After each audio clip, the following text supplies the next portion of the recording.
Les trois rapporteurs, bon, je ne veux pas le dire au féminin parce que ça a une mauvaise connotation.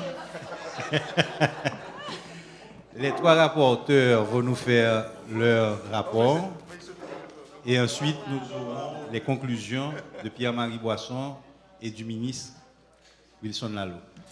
Mesdames, vous avez la parole.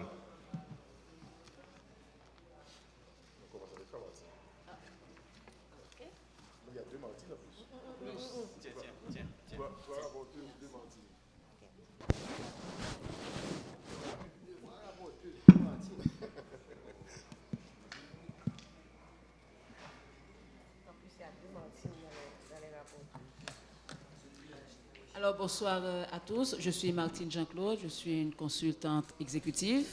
Je mets l'accent sur exécutif. Ce qui m'intéresse surtout, c'est la mise en œuvre, l'exécution. Je suis le rapporteur pour l'atelier sur le rapport Doing Business, qui a été facilité par Daniel Gérard-Rouzier. Donc, l'un des éléments les plus importants qui est ressorti de l'atelier, c'était l'importance d'avoir une volonté, un intérêt manifesté au plus haut niveau, ce que je pense qui est clair, et tant au niveau du président qu'au niveau du Premier ministre. La volonté et l'intérêt est là pour que Haïti améliore son classement de manière substantielle dans le rapport Doing Business. Et cette volonté est là, je dirais, depuis la sortie du rapport Doing Business 2012 en octobre 2011. Il y a eu aussi l'accent mis sur la nécessité d'un dépassement de soi, accompagné d'une priorisation des intérêts nationaux nobles nécessaires pour la mise en place des conditions indispensables à la création d'emplois stables et durables, particulièrement au niveau des micro, petites et moyennes entreprises, tout en encourageant bien sûr leur formalisation. Donc, le point c'était que ce n'était pas une question d'améliorer le classement juste pour améliorer le classement, c'était améliorer le classement pour créer une classe moyenne plus large et aussi sortir le maximum d'Haïtiens de la pauvreté. Il a été aussi dit que c'était absolument important d'avoir un dialogue public-privé de qualité avec des objectifs clairs et précis. Et l'accent a été mis sur la nécessité d'inclure au niveau de ce dialogue secteur public-privé le pouvoir législatif, d'avoir des relations plus étroites et plus harmonieuses avec le pouvoir législatif et non seulement avec le pouvoir exécutif, comme on a eu tendance à le faire dans le passé au niveau du secteur privé. Sans oublier bien sûr le pouvoir judiciaire qui a un rôle très important à jouer au niveau des indicateurs analysés par le rapport Doing Business, particulièrement en ce qui a trait à l'exécution des contrats. C'était d'abord important de conscientiser les acteurs haïtiens avant d'avoir une implication de l'international, parce que tant qu'il n'y a pas l'appropriation au niveau d'Haïti, une intervention au niveau national ne produirait pas les effets escomptés. Donc, il fallait faire appel à l'international, d'après ce qu'ont dit les participants, principalement après que les Haïtiens se soient mis d'accord et qu'on estime qu'il y a une expertise qu'il nous faut et trouver au niveau international, particulièrement au niveau des cadres de l'AFC qui rédigent ce rapport pour qu'ils nous accompagnent dans la réforme. En plus d'avoir comme objectif d'améliorer le classement d'Haïti, juste sur une question de notation, passer de 174 disons à 100, il avait été aussi jugé nécessaire d'avoir une bonne définition des finalités concrètes recherchées par la mise en œuvre des réformes dans le cadre du rapport Doing Business. Par exemple, si l'une des finalités recherchées, c'est la formalisation des micro, petites et moyennes entreprises, il était bien sûr nécessaire d'avoir un dialogue plus poussé avec les acteurs économiques du secteur informel pour bien comprendre quels sont les obstacles qu'ils rencontrent dans leurs efforts, si efforts il y a de se formaliser, en vue de lever ces obstacles au moment où on est en train de faire les réformes dans le rapport Doing Business, dans les indicateurs du rapport Doing Business. Après avoir fait tous ces efforts de définition des finalités, de dialogue entre les différents secteurs publics, privés et internationaux, de définition claire des objectifs recherchés et des résultats souhaités. Un accent particulier a été mis sur la nécessité d'assigner des responsabilités précises aux entités étatiques ayant le rôle le plus important à jouer dans l'amélioration de chaque indicateur. À titre d'exemple, l'indicateur numéro 1, qui est l'enregistrement du soutien anonyme, l'entité étatique qui a le rôle le plus important à jouer, c'est le ministère du Commerce et de l'Industrie, qui est responsable des principales procédures en matière d'enregistrement du soutien anonyme. Bien sûr, il ne faut pas non plus oublier les entités étatiques ayant un rôle secondaire, qui doivent aussi jouer leur rôle, mais l'acteur le plus important doit être l'entité étatique, ministère et entité publique, organisme de l'État, qui doit jouer le rôle le plus important, et c'est cette entité-là qui doit jouer le rôle, qui prend le rôle de leadership et s'adjoindre le support des autres entités ayant un rôle secondaire en vue de l'amélioration des indicateurs. En plus d'avoir l'implication au plus haut niveau de chaque entité étatique, il a été estimé aussi important d'avoir l'appropriation au niveau de la division dans cette entité étatique responsable de l'amélioration de chaque indicateur. Je prends encore une fois l'exemple du ministère du Commerce et de l'Industrie, où la division qui joue le rôle le plus important dans le processus d'enregistrement du soutien anonyme, c'est le département des affaires juridiques. Les autres départements du ministère ne sont pratiquement pas concernés par cet indicateur.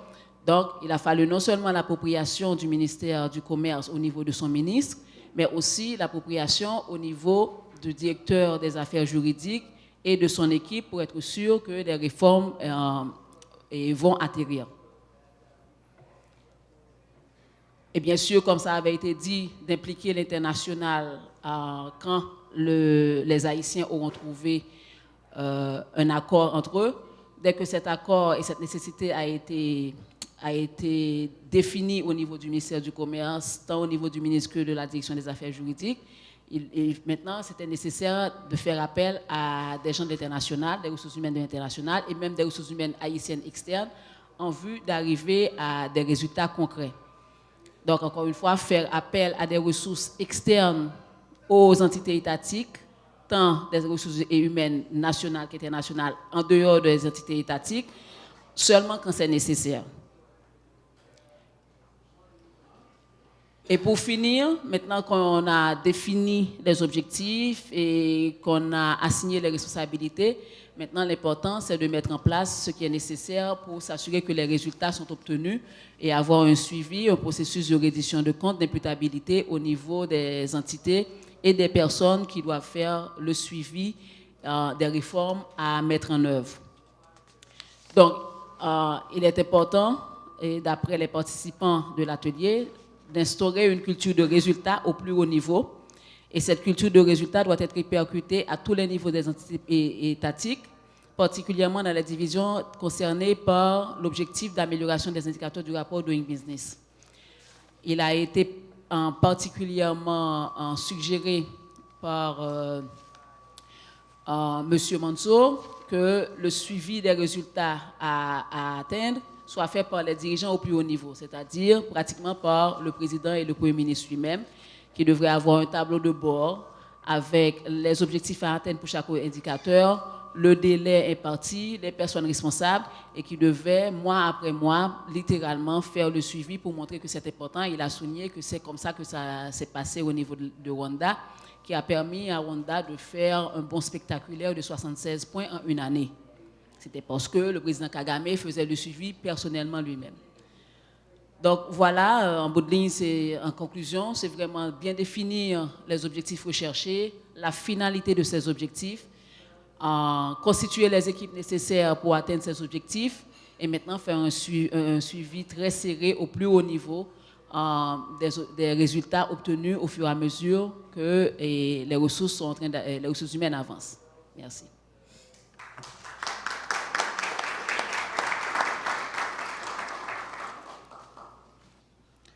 Bonjour, je suis Marie-Pascale Théodate, je suis consultante au cabinet du ministre du Commerce et de l'Industrie. Le panel, alors Le panel pour lequel je suis le rapporteur, c'est le panel sur l'attraction des investissements dans les zones économiques spéciales.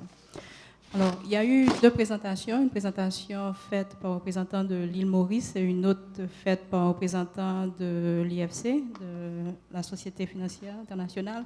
Mais je pense que je vais changer l'ordre et commencer par présenter brièvement la première présentation qui permet de comprendre, qui donne quelques éléments d'information sur les zones économiques, sachant qu'il y a un travail qui est déjà en cours en Haïti, un travail qui a commencé, ça fait déjà 3 ans, depuis 2009, un support qui est accordé au ministère du Commerce et de l'Industrie par l'IFC dans le cadre du développement d'une stratégie des zones économiques intégrées.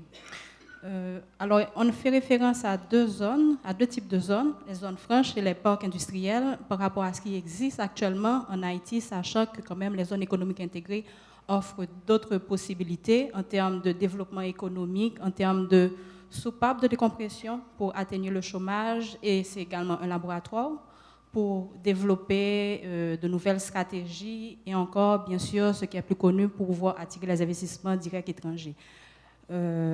On sait qu'il y a des études qui ont été faites en Haïti, des études qui ont révélé qu'il y a des opportunités et également des obstacles.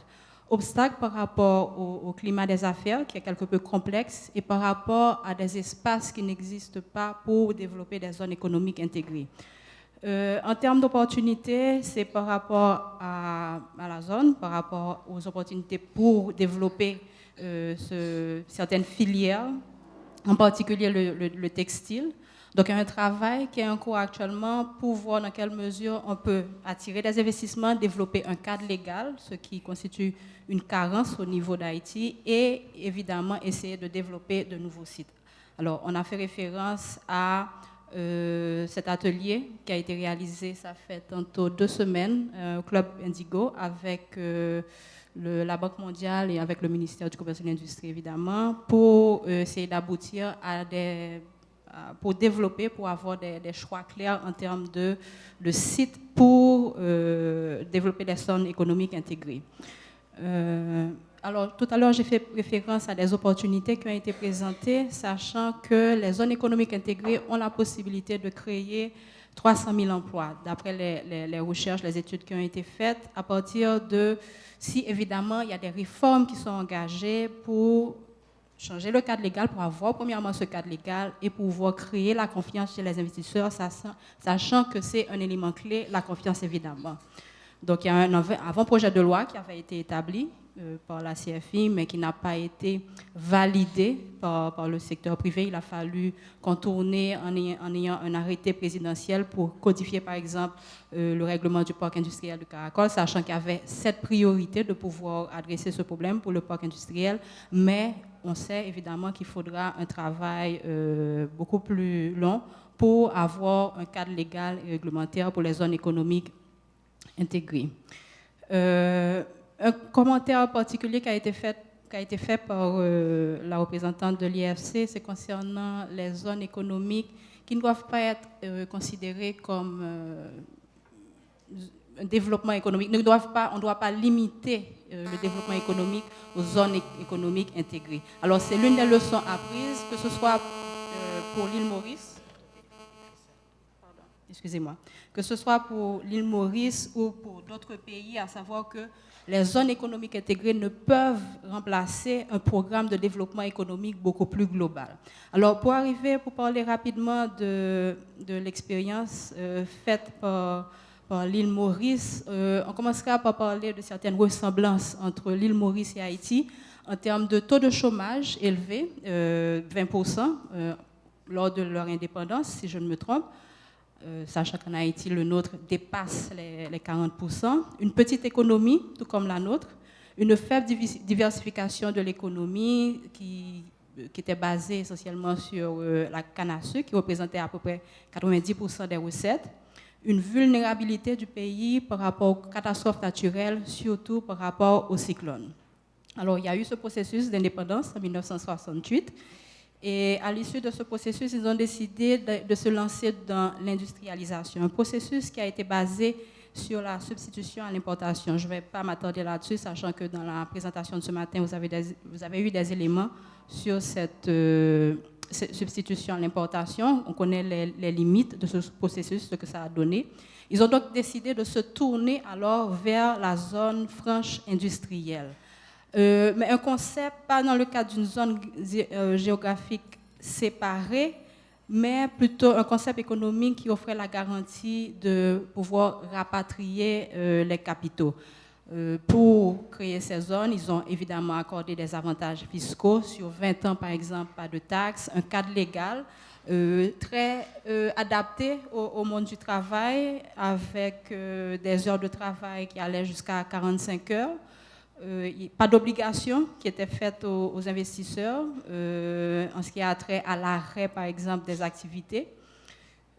Sachant que dans les autres secteurs de l'économie, il y avait pas mal d'exigences. Mais par rapport aux zones franches, il y avait un cadre beaucoup plus souple et qui permettait justement aux investisseurs de pénétrer l'économie sans crainte, sans peur, avec une certaine confiance. Ce qui a conduit évidemment à des joint ventures, permettant aux étrangers de collaborer avec le secteur privé et local. Et ça a été, semble-t-il, l'un des éléments clés des zones économiques, des zones franches au niveau de l'île Maurice, à savoir ce mariage entre les capitaux locaux et les capitaux étrangers, ce qui a facilité surtout un apprentissage, sachant que les investisseurs locaux ne connaissaient pas très bien les marchés internationaux. Donc, il y a eu ce processus d'apprentissage avec ce qu'on a appelé les joint ventures. Le gouvernement, parallèlement, avait pris des mesures, en plus des mesures fiscales. Il a subventionné le taux bancaire, sachant que les risques étaient très élevés au niveau du secteur. Par la suite, cette subvention a été éliminée au fur et à mesure que les entreprises se sont bien implantées. Il y a des questions qui ont été posées concernant le salaire minimum, le taux de change. L'un des points qui a avoir retenu notre attention, c'est le fait que les salaires étaient moins élevés dans les zones franches comparés aux autres secteurs. Alors que justement dans les autres secteurs, il y a beaucoup de charges sociales. Mais le travail, vous savez que le textile, c'est le secteur la filière qui avait été privilégiée. Le travail en général se fait à la pièce. Donc il y avait la possibilité pour ces salariés d'augmenter leur rémunération grâce à leur productivité qui était augmentée. Donc les avantages étaient plus intéressants pour ces salariés, compte tenu des salaires qui étaient moins élevés, mais de la productivité qui augmentait. Ils ont eu un taux de change libéralisé, ce qui a conduit le gouvernement à accorder des subventions pour les produits de base. Alors, si on regarde la présentation faite par rapport à l'expérience faite à l'île Maurice, c'est qu'on retient 3 points. Il y a eu une stabilité économique, une stabilité politique et une stabilité sociale. Et ça nous permet de comprendre les clés de la réussite de cette expérience. C'est évidemment un cadre légal pour pouvoir attirer les investisseurs. Tous ceux qui investissaient avaient la possibilité d'avoir la nationalité. Deuxième élément, c'est le dialogue entre le secteur public et le secteur privé. Et ça a été justement un élément clé pour garantir ces investissements dans les zones franches. Les institutions qui fonctionnaient bien, sachant qu'il n'y avait pas de privilège à être accordé à certains groupes, à certains secteurs d'activité. Les règles qui étaient clairement définies étaient également clairement respectées, et ceci par les locaux, tout comme par les étrangers. Au fait, certaines fois, si les règles n'étaient pas respectées, les produits étaient bloqués. Il y a un système politique qui a été mis en place et qui a facilité le développement des zones. Il y a eu une prise de conscience. Et il y a eu, après les présentations, plusieurs questions justement sur quels sont les éléments clés qui ont permis d'avoir ce partenariat et d'avoir cette réussite au niveau des zones franches. On a compris qu'il y a eu cette stabilité économique, politique, sociale, Mais à la base de tout ça, il y a eu une prise de conscience du côté des partis politiques qui ont compris qu'il fallait qu'ils se mettent ensemble et qu'ils arrêtent de ces luttes intestines qui finalement allaient mener nulle part. Donc il y a eu un choix, il y a eu un consensus, il y a eu une coalition entre les différents partis politiques. Et les choix qui avaient été faits par la première équipe, ces choix ont été respectés par les autres gouvernements qui ont essayé autant que possible d'aller dans la même direction en termes de politique économique, en termes de politique étrangère.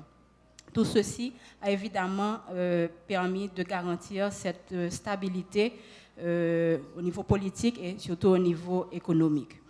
Il y a eu une discrimination positive vis-à-vis des femmes qui étaient évidemment plus nombreuses au niveau des zones franches, mais ça a eu un impact positif en termes de revenus pour les familles et ça leur a permis évidemment de sortir de la pauvreté. Des leçons, on peut tirer plusieurs leçons de cette expérience. On a compris qu'il y a eu des changements à un certain moment, à partir de 2005, sachant qu'il y a des choix qui avaient été faits, mais lorsque l'économie mondiale a changé, ils ont compris aussi qu'ils devaient s'adapter à ce nouveau contexte international, mais sans que la population ait été parallèlement éduquée pour pouvoir s'adapter à ce contexte international. Donc, il y a un investissement dans l'éducation qui n'avait pas été fait, et c'est l'une des recommandations, l'une des leçons à tirer justement de cette expérience, savoir qu'il faut investir dans l'éducation de base pour que la population puisse s'adapter à ces changements au niveau national et international. On a compris aussi que les zones économiques ne peuvent remplacer le développement économique global. Donc, il ne s'agit pas de se baser sur ce modèle pour dire que tout va changer, tout va marcher, non. C'est un choix qu'on fait en termes de politique par rapport à un programme qu'on établit. On intègre cet élément dans la politique économique. Mais il faut bien comprendre que les zones économiques ne peuvent tout changer, ne peuvent tout faire. C'est un élément d'une politique qui est définie à partir d'une vision claire qui est partagée, évidemment. Il y a un effet d'entraînement sur l'économie, c'est clair. Il y a des taxes, il y a une réforme qu'il faut pouvoir engager, faciliter au niveau des taxes autant que possible pour que l'investisseur soit intéressé à s'installer dans l'île Maurice.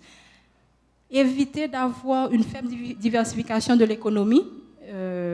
Actuellement, on a compris que c'est une économie qui s'est diversifiée. Lorsque, par exemple, le marché européen s'est désintéressé à l'île Maurice, ils ont eu la possibilité de se tourner vers d'autres marchés comme les États-Unis d'Amérique, comme l'Afrique du Sud. Et ils exportent toujours vers l'Europe, mais un peu moins qu'avant. Ils ont compris aussi qu'ils devaient changer en termes de produits. Avant, c'était surtout les produits bas de gamme. Mais le contexte international leur a permis de comprendre qu'ils devaient pouvoir s'adapter et se tourner un peu plus vers les produits de haut de gamme. Donc, il faut comprendre qu'il y a une certaine capacité d'adaptation à pouvoir développer par rapport à ce contexte, pour pouvoir maintenir les parts de marché. En termes de leçons, il faut dire qu'il y a des réformes qui ont été engagées.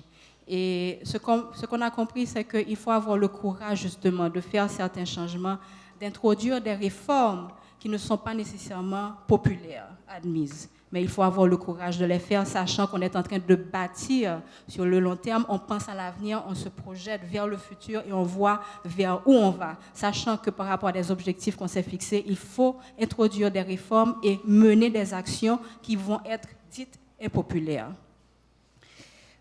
Donc, ce sont des choix qu'ils ont faits quand ils ont décidé de monter en gamme. Et les entreprises, justement, elles sont plus petites, mais elles sont plus flexibles. Donc, c'est une adaptation qui s'est faite par rapport à une demande. De tout ça, nous pensons que y a un élément clé et c'est un élément que le facilitateur nous a rappelé et a mis en valeur à la fin de cette présentation, c'est que le préalable, c'est quoi? C'est la confiance. C'est quoi justement qu'un avenir meilleur est possible. Et c'est cette leçon qu'il faudrait pouvoir tirer à partir de cette expérience de l'île Maurice pour voir justement comment mettre de côté justement certaines ambitions ou certains intérêts Et c'est ce qu'ils ont fait à l'île Maurice en ayant l'emploi comme élément fédérateur, mais en essayant aussi de retenir qu'il faut croire en cet avenir, croire justement qu'un avenir meilleur est possible. Merci.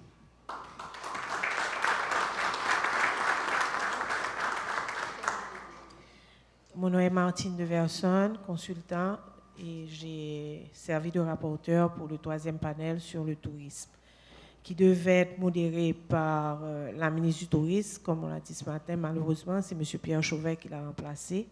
Mais la directrice générale... Oh, excusez, oui, malheureusement, puisqu'on aurait préféré la ministre, quand même. Mais il a bien fait le travail, tu as raison. Donc, mais la directrice générale a présenté les propos envoyés par la ministre, qui a mis en évidence les similitudes un peu deux îles, l'île Maurice, Haïti, les potentiels que nous avons en commun, les plages, les sites naturels, les atouts que pose la langue, le français et le créole. Et elle a aussi dessiné rapidement les éléments et centristes de son plan stratégique touristique qui s'articule sur 3 régions, mais autour des infrastructures aéroportuaires. Elle a défini un tourisme balnéaire dans le sud, sur la côte des Arcadins, le tourisme culturel dans le nord et le tourisme d'affaires, j'ai oublié Jacmel aussi, et le tourisme d'affaires pour Port-au-Prince. Donc, le panéliste de l'île Maurice, M. Raj Mankung, a surtout dressé un profil du secteur touristique d'abord, qui nous a montré la maîtrise qu'ils ont des statistiques touristiques qui font défaut pour Haïti.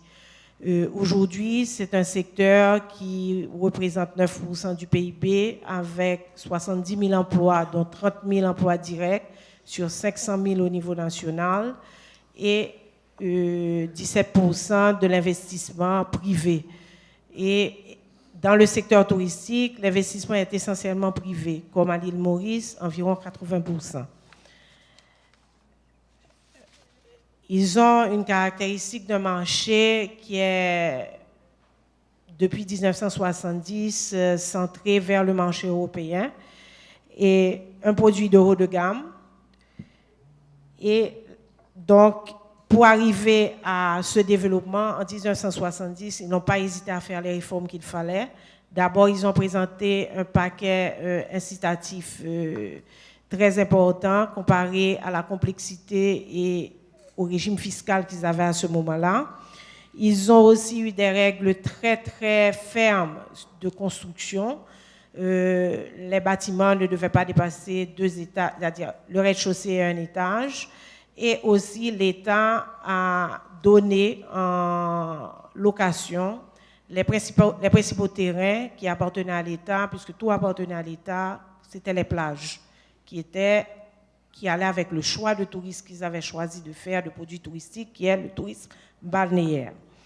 Là, ils ont dû faire l'arbitrage parce que les plages étaient d'abord publiques, les donner à des développeurs, donc ils ont pu garder un certain équilibre entre les plages publiques et les plages privées et données au secteur touristique. Mais une des caractéristiques, c'est que la propriété de l'investissement touristique à l'île Maurice, elle est privée et nationale. La gestion est faite par des compagnies de gestion, puisqu'ils ont eu surtout des investisseurs, donc ça a été confié à des gens qui savaient. Le choix du tourisme de haut de gamme est venu, c'est surtout justifié par l'objectif qu'ils avaient d'absorber la main-d'œuvre éduquée, c'est-à-dire surtout les jeunes qui étaient arrivés au cycle secondaire.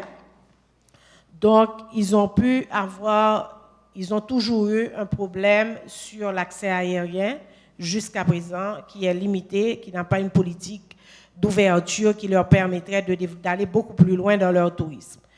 Là, ils ont plus d'1 million de touristes chez eux actuellement. Donc, mais le fait d'avoir gardé ce produit de haut de gamme, ce marché centré vers l'Europe, aujourd'hui, et ils ont ils ont un besoin de renouveler ce produit touristique et pour pouvoir faire face d'abord à la compétition interne, puisqu'avec le BPO et les services financiers, ils sont obligés aujourd'hui de se repositionner. Ils ont aussi un besoin de diversification parce qu'ils ont d'autres niches qui sont en train de se développer. Ils ont comme objectif d'avoir ce qu'on appelle le MICE, le tourisme d'affaires et de conférences, et le tourisme du savoir, c'est-à-dire ils veulent se développer en un centre de savoir. Actuellement, ils reçoivent 10 000 étudiants étrangers. Leur objectif, c'est d'arriver à en accueillir 100 000. Et ils ont aussi, veulent garder aussi leur tourisme balnéaire. Donc, ceci demande une réflexion nouvelle, comment maintenir la dynamique de ce secteur en se tournant vers d'autres produits touristiques et aussi d'autres marchés, particulièrement la Chine et l'Inde. Donc, je peux dire qu'il y a eu beaucoup de questions, particulièrement la corrélation, comment ils ont pu gérer ce développement touristique de haut de gamme face à la situation de la population. Il a bien expliqué, ça a été un développement à l'intérieur d'enclaves et qui progressivement a atteint la ville avec le développement du tourisme d'affaires. Il y a eu aussi la question sur comment a été le développement par rapport à l'impact économique, particulièrement sur le secteur agricole. Il dit que c'est venu de lui-même, c'est-à-dire que ça a créé une nouvelle dynamique dans le secteur agricole. Et aujourd'hui, il y a des producteurs qui desservent directement les hôtels. Les autres questions, il y a eu qu'est-ce qui vient avant, la poule ou l'œuf? Est-ce qu'il fallait faire les infrastructures et les investisseurs viendraient après? Bon, lui, il a dit que c'est venu dès la décision. Il a fallu faire des infrastructures pour les zones qui avaient été désignées comme zones touristiques et ils ont pu travailler sur un partage des coûts au niveau de ces infrastructures pour pouvoir rentabiliser les infrastructures. Donc, on peut dire qu'en termes de recommandations, dans les ateliers que Peggy a annoncé qui auraient lieu après pour faire le suivi de cette conférence, et on peut tirer il y a peut-être 4 grands axes sur lesquels il faudrait peut-être discuter et qu'on pourrait profiter aussi de l'expérience de l'île Maurice. C'est d'abord la question des statistiques, parce qu'Haïti aujourd'hui a un déficit majeur de statistiques dans le secteur touristique. Il y a aussi les opportunités de partenariat dont on a parlé, particulièrement, comme a dit monsieur et le représentant de l'île Maurice, c'est surtout le partenariat public-privé est possible dans la promotion. Là, il faut vraiment que l'État et les opérateurs du secteur touristique fassent front commun pour faire la promotion de la destination, une destination sécuritaire. Et pour la question des infrastructures ou la question du partenariat public-privé a été posée, il y a des exigences et particulièrement de règles et de cadre légal. Il faut s'assurer de ça parce que c'est un domaine assez risqué. Les aéroports, on peut parler de privatisation, mais il dit que c'est quelque chose qui mérite une réflexion très approfondie pour pouvoir permettre une bonne gestion après. Il y a surtout ce qui a retenu l'attention, c'était l'importance de reconstruire l'image d'Haïti à partir du brand Haïti, qui est très très important. Et on a apporté l'information qu'Haïti a déjà un projet qui a étudié depuis 2009, qui est là, qui a été présenté, le ministère du Tourisme s'en est approprié. Mais il y a toujours des hésitations au niveau d'autres entités gouvernementales qui devraient endosser le projet, certaines institutions de la société civile. Mais là, le panéliste de l'île Maurice a dit d'accord, c'est très important, c'est vraiment un dossier capital pour le secteur touristique, mais il faut un cofinancement aussi de l'État et du secteur privé. Il a donné l'exemple chez lui de domaines dans lesquels ils ont travaillé sur ce point-là, où tout le monde a participé. Et ensuite, il y a un panéliste, il y a un participant qui a proposé d'essayer d'explorer avec l'île Maurice l'expérience qu'ils ont eue, puisqu'on est dans la dynamique de mettre à disposition des développeurs touristiques, des opérateurs touristiques promoteurs, des terrains de l'État et d'essayer de regarder un peu les outils qu'ils avaient utilisés parce qu'au moment où ils l'ont fait à des taux très bonifiés. Voici.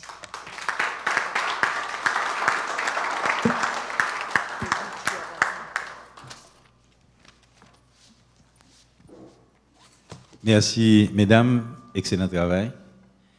Nous allons passer la parole maintenant à Pierre-Marie Boisson et ensuite le ministre Lalo fermera la session. Normalement, on devrait avoir des questions, mais vu l'heure avancée, je crois que nous allons terminer. Et je vous promets que vous aurez les actes de la conférence dans 15 jours. Et si ces dames arrivent à produire les rapports à temps, je vais faire de façon à ce qu'elles le fassent. Merci Bernard. Je prends la parole aujourd'hui au nom du forum du secteur privé, dont je suis le coordonnateur adjoint. Mais je vais dire une petite note personnelle. C'est un projet qui a démarré à Kingston, n'est-ce pas Ali?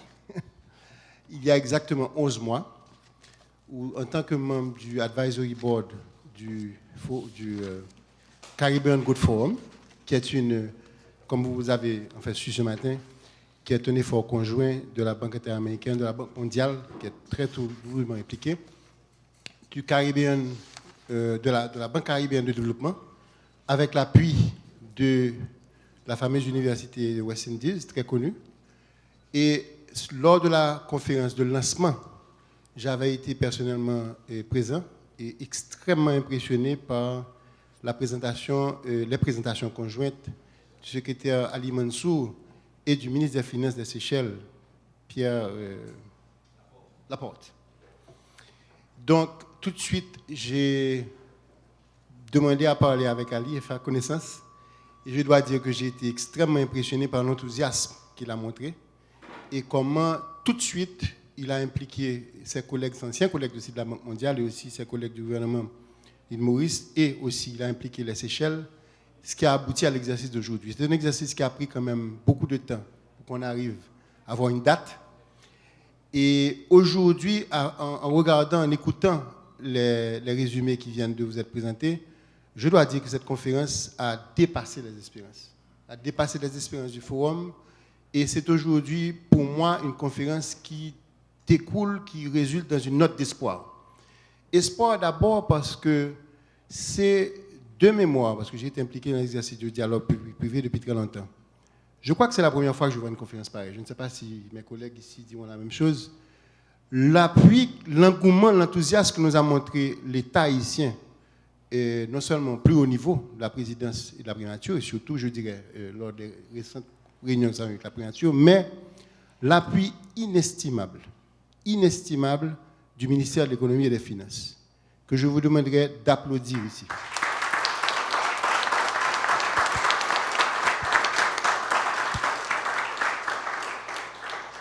Avec l'autorisation du ministre Lalo, qui est un ami de longue date, je vais me permettre aussi de dire un grand merci à son prédécesseur, sa prédécesseur,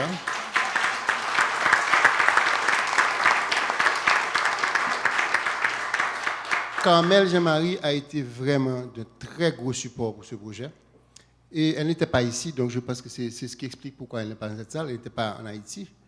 Mais vraiment, le ministère des Finances, non seulement a participé de façon intime à la préparation, mais a spontanément, je dis spontanément, offert de couvrir 50% des frais du forum. Ce n'est pas une demande qui a été faite parce que c'était une initiative d'abord privée, mais que nous ne pourrions pas réaliser. Et surtout ce qui va venir après, sans que l'État ne prenne l'ownership de ce projet-là et vraiment soit le principal promoteur. Donc vraiment, vraiment, ça a été pour nous une grande, grande satisfaction. Non seulement le ministère des Finances a participé au plus haut niveau et au niveau de ses cadres, le ministre Lalo, qui était à l'époque ministre du Commerce et qui est devenu ministre des Finances, a accepté de le faire, a été un modérateur. Il a été impliqué lui-même, il a fait non seulement le discours, mais il a été impliqué dans les travaux et il est encore avec nous cet après-midi, ce qui est très rare. Et je dois remercier également vraiment nos invités. Je crois comprendre, d'après ce que ces messieurs m'ont dit, que ça prend 27 heures pour sortir de l'île Maurice et des Seychelles pour venir en Haïti. Alors je vais vous demander de les applaudir, ne serait-ce que pour ça.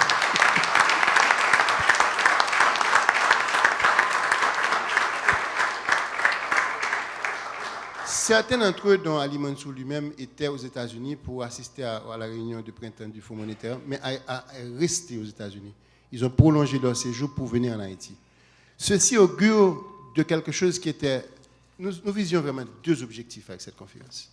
Premièrement, nous étions persuadés qu'en regardant une expérience à succès qui ressemble à Haïti, qui parle la même langue qu'Haïti, mais qui a réussi un pari difficile, nous allions créer une vision d'avenir pour Haïti. Et très souvent, quand on essaie de convaincre, pas les autorités seulement, quand on essaie de convaincre la société civile, les investisseurs, voilà ce qu'il faut faire, voici ce que nous avons comme vision, il n'y a rien qui vaut une vision concrète, c'est-à-dire un dessin. Vous savez, quand vous voulez visionner quelque chose et le décider, vous devez faire un dessin. Eh bien, le dessin, c'était regarder l'île Maurice, regarder les Seychelles. C'est ça l'avenir d'Haïti. C'est ça. Même s'ils ont beaucoup de challenges encore qui restent à accomplir, mais pour nous de faire venir ces messieurs ici, c'était un élément, nous sommes extrêmement inspirants et motivants, et ça l'a été. Maintenant, ceci étant dit, ça ne va pas s'arrêter là. Nous avons décidé, et Stéphane l'a dit de façon très claire, ce ne sera pas une conférence comme à l'ordinaire, ce ne sera pas une autre conférence.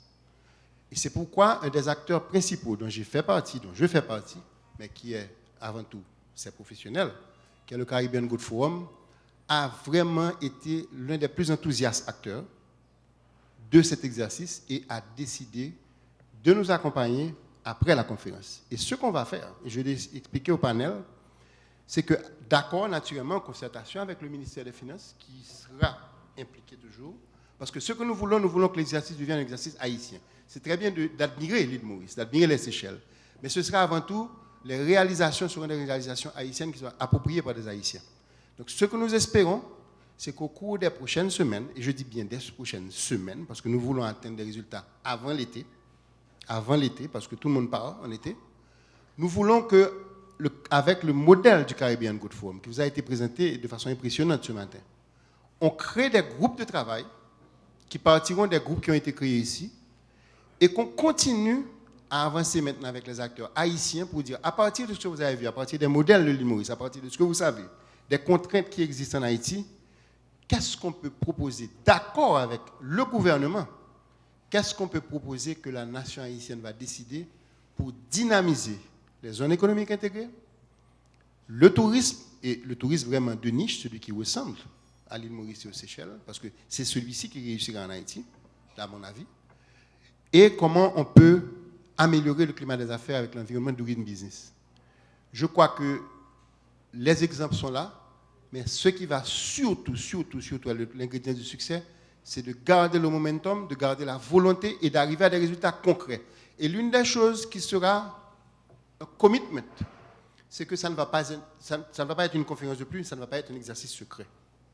C'est-à-dire que nous allons, et nous pensons que c'est dans l'intérêt du secteur privé, dans l'intérêt du gouvernement, au fur et à mesure que les travaux de suivi se feront et qu'il y aura des résultats concrets et qu'il y aura des mesures, des législations, des textes à être écrits, nous allons le rendre public.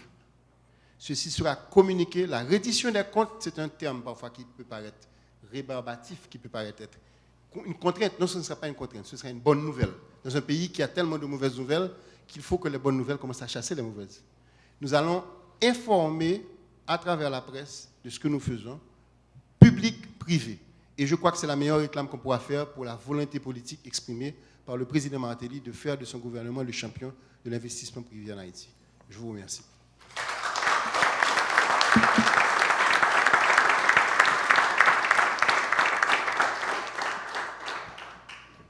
Vous voyez bien que je suis là et invité à un exercice délicat. Je dois prendre la parole après Peggy, qui vraiment a bien ramassé l'esprit dans lequel ce travail, en tout cas cet atelier a pu se réaliser. Je dois me jeter à l'eau, je vais le faire.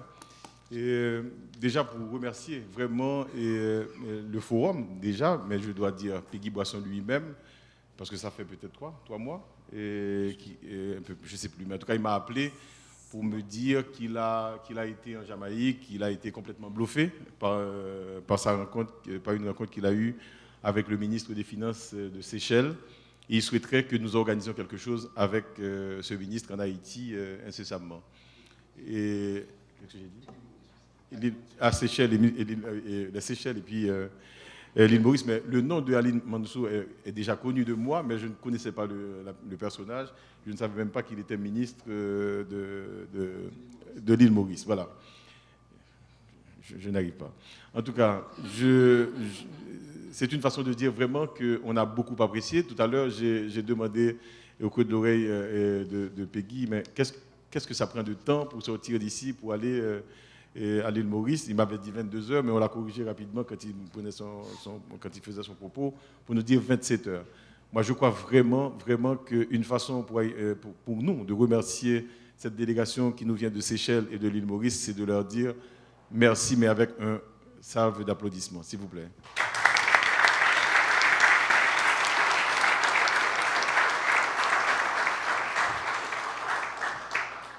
Alors, je devrais aussi, je ne l'ai pas fait, dire merci à Peggy qui m'a, en tout cas, intégré dans cet exercice. C'est vrai que là, je suis à remplacer, en tout cas, je me retrouve à un poste dans lequel je n'étais pas prévu, on peut dire ça comme ça. Et en fait, moi, je me suis prêté à l'exercice parce que quand il m'a parlé de ça, j'ai fait mon devoir. Je connaissais, j'avais des informations sur l'île Maurice parce qu'à l'école, j'avais un collègue mauricien. Mais bon, je n'ai pas vraiment pris du temps pour savoir comment ça a évolué sur les dernières années. Et quand je me suis prêté à l'exercice, ce que j'ai vu, c'est que c'est un pays qui, dans les années 60, avait un PIB per capita plus faible que celui d'Haïti. En 1980, ils avaient un PIB per capita à peu près similaire à celui d'Haïti. Et ils ont réussi à multiplier leur PIB per capita de $700 pour le faire passer à $9,000, pendant que le nôtre est resté le même ou un petit peu en dessous de ce qu'il a été en 1980. Vous voyez que c'est assez compliqué et ça vous fait... votre gorge est nouée en disant ça. Et quelque part, vous posez la question, comme je l'ai fait ce matin, il doit y avoir quelque chose qui tourne par rond quelque part ici. Et la grande réponse que j'ai pu trouver à ça, c'est la réponse que même que c'est M. Mansour qui en a parlé, c'est cet engagement volontaire du peuple mauricien sur la volonté de ne pas accepter ce qui devrait être une sorte de fatalité naturelle. Pour des raisons historiques, vous voyez bien que je suis un peu ému en disant ça, parce qu'en réalité, ils ont 4 groupes ethniques. En île Maurice, en Haïti, on n'a pas de groupe ethnique, ou en tout cas,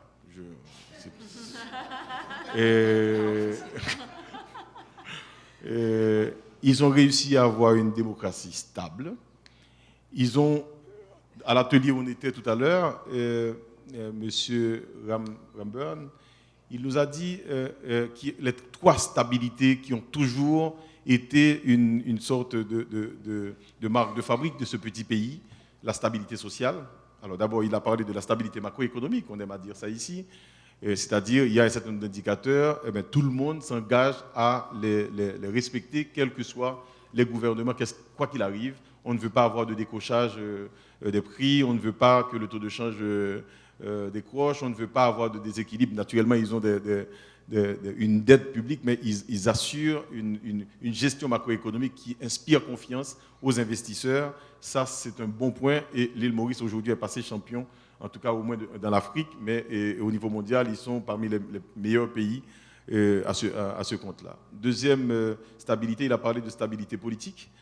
Même s'il y a eu des changements, même s'il y a eu des problèmes, j'ai fait cette boutade tout à l'heure, où malgré leurs 4 groupes ethniques, ils sont un pays stable et ils ont réussi quand même à maintenir le cap, quoi qu'il arrive, quelles que soient les circonstances. Et la dernière, c'est la stabilité sociale, où ils ont réussi à faire les mutations qu'exigeaient les circonstances.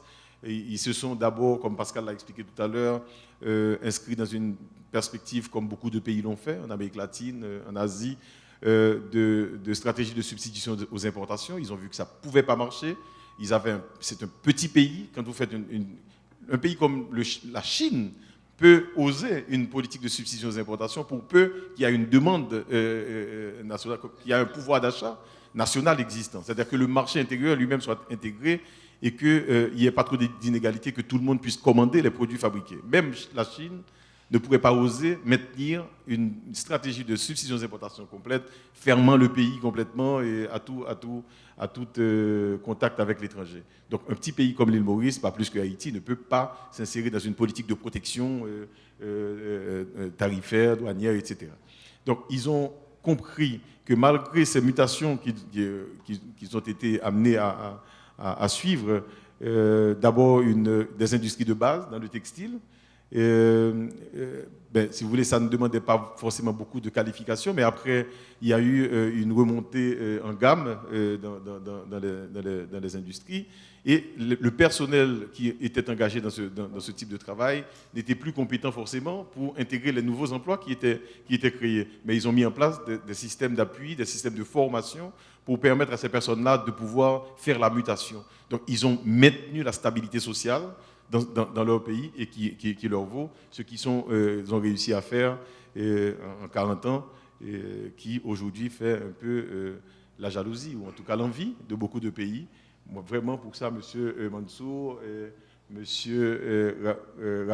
Ramburn, et en tout cas toute la délégation qui nous vient de l'île Maurice et de Seychelles, je tiens vraiment, mais vraiment beaucoup à vous remercier.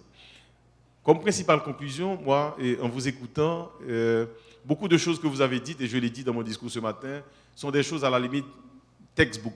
On les connaît à la limite. Sauf que ça prend un engagement, ça prend une décision au plus haut niveau de l'État, ça prend une volonté collective de vouloir les faire, parce que les réformes ne sont jamais une chose facile. C'est ce que nous a dit notre ami Bell ce matin, qui a été repris par Caribbean Growth, je ne sais pas s'il est là et dans la salle. Et moi, j'ai vraiment beaucoup apprécié ces interventions qui ont été faites ce matin, où maintenant on nous dit oui, c'est textbook, mais voilà, ces pays-là, ils ont réussi à faire ça. Mais qu'est-ce qu'ils ont fait? Et c'est ma principale conclusion. On a vu que les processus budgétaires dans ces pays, c'est des processus qui sont, j'allais dire, qui sont informés. Et la pression n'est pas concentrée dans un seul espace. Toutes les institutions de l'État sont responsabilisées. Et le tableau qui nous a été présenté par le Gulf Caribbean Forum nous a montré que là, vous pouvez avoir un processus budgétaire. Parce qu'en réalité, en Haïti, vous voyez bien que je suis un peu universitaire toujours, parce que j'allais dire que le processus budgétaire en Haïti n'en est pas un. Je m'excuse de le dire, mais pour qui s'y connaît, sait que c'est la réalité. Quand vous voyez, pour faire un budget, d'abord, vous faites ce qu'ils appellent les prévisions de croissance économique, et vous répartissez cette croissance en fonction des secteurs de production. J'ai le sentiment, dans le contexte haïtien, qu'une fois qu'on a fini cet exercice-là, notre travail est terminé. Alors que le travail ne fait que commencer. Quand vous avez dit que vous avez besoin de 7% de croissance et que, disons, 20% de cette croissance doit provenir du secteur agricole, vous devez définir le volume d'efforts à faire dans le secteur agricole pour vous assurer que ce secteur soit en capacité de donner les 20%, sinon plus. Quand vous dites que, par exemple, en Haïti, moi j'ai vu dans le budget, le projet de budget que nous avions l'année dernière, sur les 5,6% de croissance estimée, il y avait 1,8% qui devrait provenir du secteur bâtiment. 1,8%, ça fait à peu près 27%, 28% de cette croissance qui devrait provenir du secteur construction et bâtiment. Mais si le ciment est importé, si tous les matériaux de construction sont importés, si les firmes qui peuvent gagner les marchés viennent de l'étranger, si les salaires, les gros salaires qui sont distribués vont à l'étranger, en quoi le secteur bâtiment peut-il servir de locomotive pour l'économie haïtienne?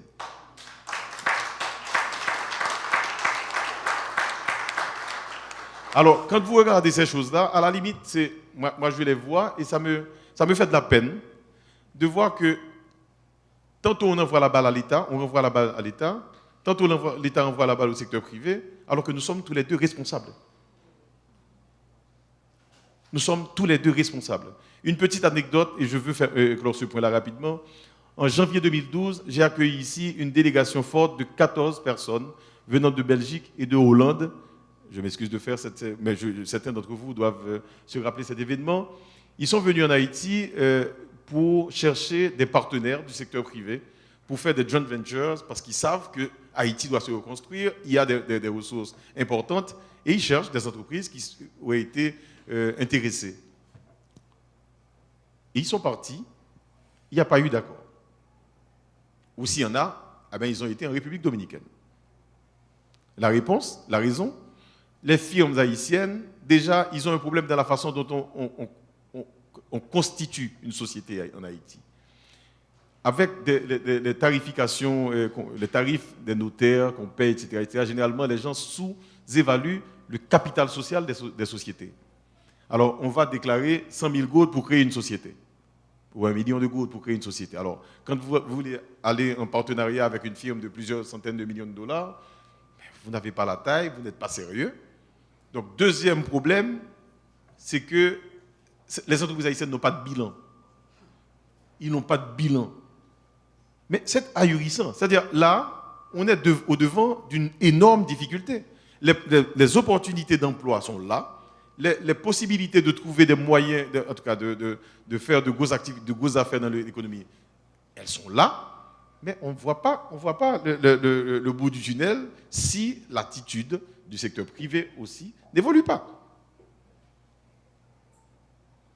Ça vaut pour l'État haïtien, pour le gouvernement, mais ça vaut aussi pour le secteur privé. Et c'est en ce sens que j'ai beaucoup apprécié ce que j'ai entendu ce matin, ce que j'ai entendu ce soir. C'est vrai qu'avec les membres du forum, on a développé un ensemble de relations depuis un bout de temps. On se voit plus ou moins régulièrement. Peggy Boisson, ça fait un bout de temps qu'on se connaît, qu'on travaille, parce que bon, on arrive à avoir un certain nombre d'affinités sur un certain nombre de préoccupations personnelles. Et j'ai entendu, je suis venu, j'ai entendu et j'ai compris.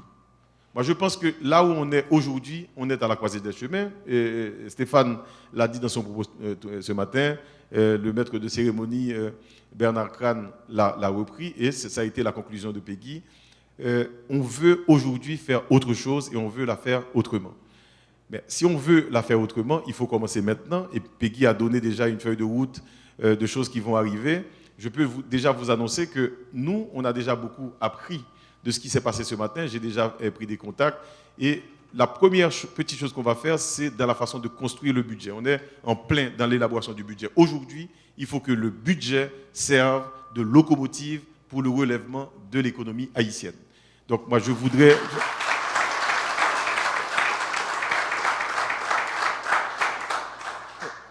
Vous savez, un peu plus de 90% des emplois dans n'importe quelle économie, c'est le secteur des PME.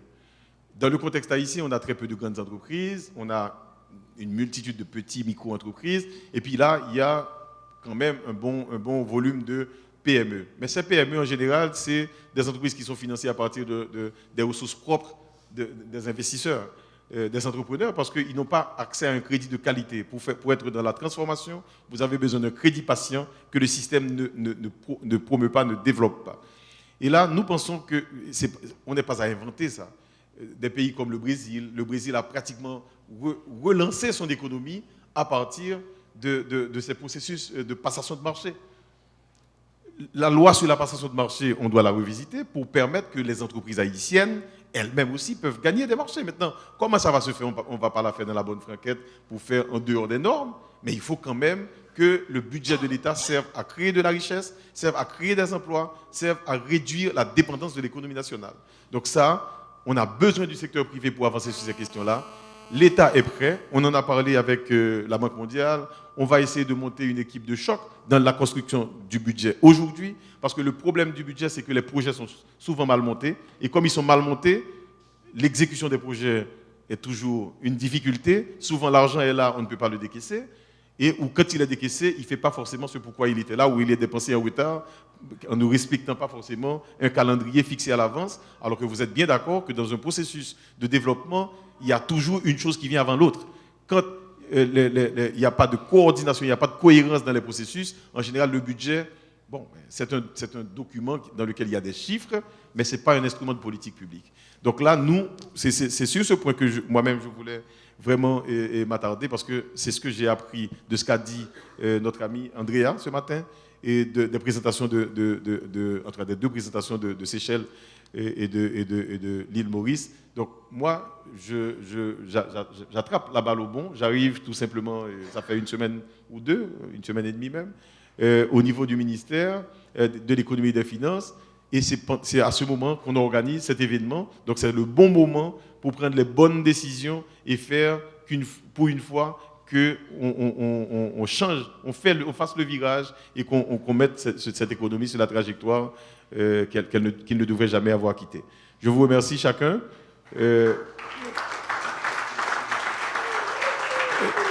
Oui, alors je vais vous passer le micro. Je vous remercie chacun. Je voudrais vraiment saluer une fois de plus chacun de nos amis qui nous sont venus de loin.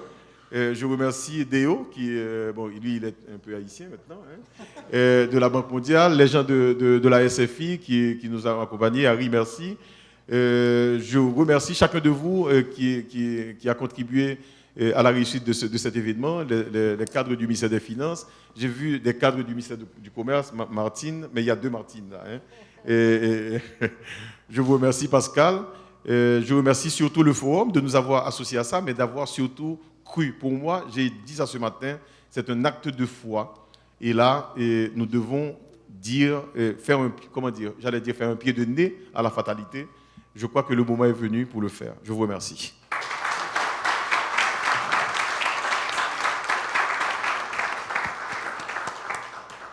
Bravo.